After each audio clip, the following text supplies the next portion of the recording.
السلام علیکم، welcome back to the channel and ادرس نیو ویڈیو۔ پاکستان مسلم لیگ نون پاکستان کی ایک مقبول ترین اور محب وطن ترین جماعت سمجھی جاتی تھی آج سے کوئی 6-7 سال پہلے۔ پھر کیا ہوا؟ پھر ایک پاکستانی اٹھا جو زکوٰۃ کے نام پر لوگوں کو ورگلانا شروع کر دیا، اور یہ بیسیکلی ایک پروجیکٹ تھا جو کہ ملٹری اسٹیبلشمنٹ کا تھا، اور وہ پروجیکٹ ایک بھرپور طریقے سے کامیاب بھی ہوا۔ اس میں کئی ملٹری جنرلز نے حصہ لیا اس پروجیکٹ کو کامیاب کرانے میں، لیکن اس کا نقصان کیا ہوا؟ اس کا نقصان یہ ہوا کہ مسلم لیگ نون جو کہ پاپولر جماعت تھی اور بحیثیت جماعت پاکستان میں کام کرنے کے لحاظ سے ایک مقبول ترین جماعت تھی، اس کی پاپولیرٹی کم ہو گئی، اس کا بیانیہ کمزور پڑ گیا۔ تو عمران خان صاحب 4 سال بری طرح ناکام ہوئے، لیکن ناکام ہونے کے بعد حق تو یہ بنتا تھا کہ ان کو 5 سال رہنے دیا جاتا، لیکن یہ جو لوگ ہیں نا اسٹیبلشمنٹ کے، ان کی ذہنیت بہت گندی ہے۔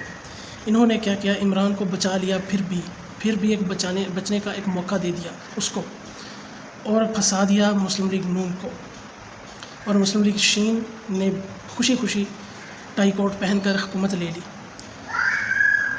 لیکن اس میں مسلم لیگ نون ہے جو وہ خاموش ہو جاتی ہے جب کوئی اہم موقع آتا ہے، اور جو اپنے آپ کو پاپولر لیڈر کہتی ہے مریم نواز، وہ پوری طریقے سے الیکشن میں ناکام ہوئی ہے، اس میں کوئی دو آرا نہیں ہے۔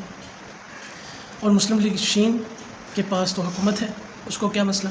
اور مسلم لیگ نون آدھی بیٹھی ہے لندن میں اور آدھی بیٹھی ہے جاتی عمرہ میں، اور کچھ کو حکومت میں نمائندگی دی گئی ہے، لیکن ان کو کوئی عہدہ مطلب کہ کوئی وزارت نہیں دی گئی، صرف ایک حلف لیا گیا ہے اور بس۔ اس کا نقصان ہو رہا ہے مسلم لیگ نون کے قائد میاں محمد نواز شریف کو۔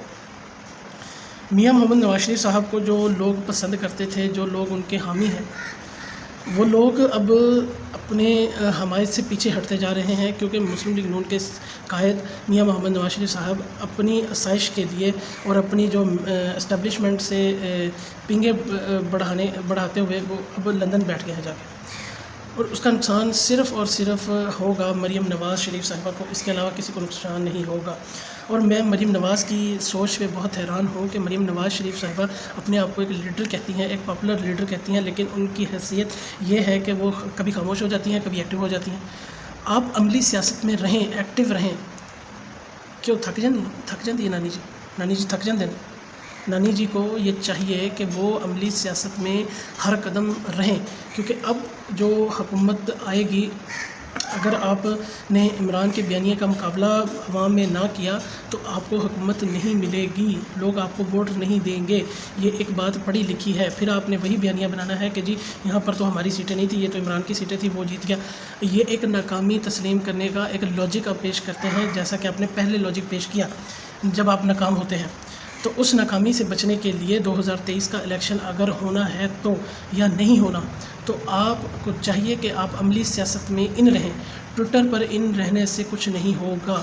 ٹویٹر پر بھی آپ کی ظالمانہ خاموشی یہ ہے کہ کبھی آپ ٹویٹر پر ایکٹیو ہو جاتی ہیں، اور کبھی آپ کا باپ میاں محمد نواز شریف صاحب وہ ایکٹیو ہو جاتے ہیں اور اپنے بھائی کی حمایت میں ٹویٹ کر دیتے ہیں۔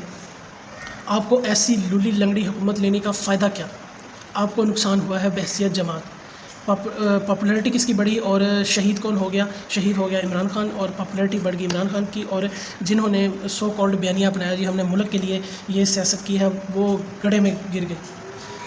اب ان کا شاید تصور یہ ہے کہ ہم عمران خان کے بیانیے کا مقابلہ کر لیں گے جماعت میں رہتے ہوئے، لیکن یہ نہیں کر سکتے، ان کی یہ خام خیالی ہے، اور ان کا یہ احمقوں کی جنت میں رہنے کے مترادف ہے، اس کے علاوہ اور کچھ نہیں۔ تو مسلم لیگ نون کی میاں محمد نواز شریف صاحب کو بھی چاہیے کہ وہ پاکستان واپس آئیں اور اسٹیبلشمنٹ کی آنکھوں میں آنکھیں ڈال کر بات کریں، اور یا تو پھر یہ ہوگا کہ کل کو اسٹیبلشمنٹ کے ساتھ میچ فکس ہوگا اور آپ کو حکومت مل جائے گی، اس کے علاوہ آپ کا حکومت میں آنا اس قوم کو نظر نہیں آتا۔ Thank you.